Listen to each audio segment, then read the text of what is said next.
Welcome back all SYBC student in our lecture of physical chemistry. The chapter is chemical kinetics second, the last lecture of chemical kinetics second. So the point is comparison of collision theory and absolute reaction rate theory. So comparison between the collision theory and the absolute reaction rate theory. So first point is the collision theory considered simple collision between the reactant molecules, while the absolute reaction rate theory consider the activation of molecules and formation of the unstable activated complex which gradually decompose giving products. म्हणजे collision थिअरीनं काय consider केलं आहे, the simple collision between the reactor molecules, while the absolute reaction rate theory considers activation complex and the formation of unstable activated complex that which further converts into the product.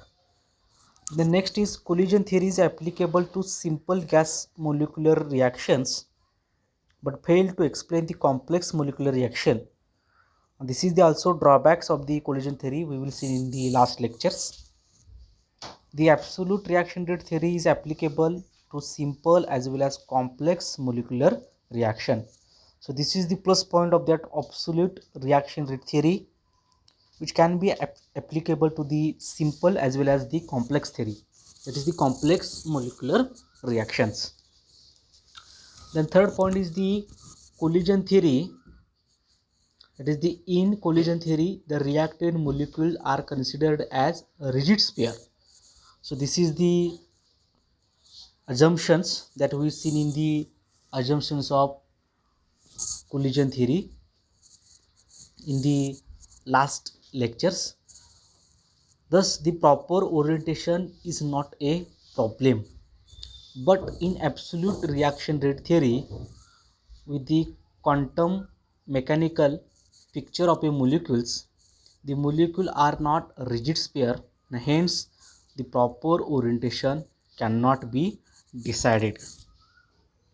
That is the collision theory considered molecule as a rigid sphere, and the proper orientation of that rigid sphere, that is that molecule, is not a problem in the collision theory.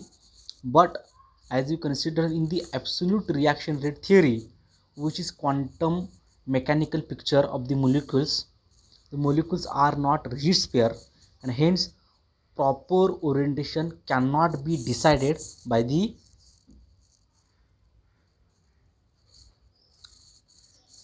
absolute reaction rate theory. Okay, and the last and the fourth difference between the collision theory and the absolute reaction rate theory, on the basis of collision theory it is not possible to explain the different rates of reaction taking place for the same reaction under different condition.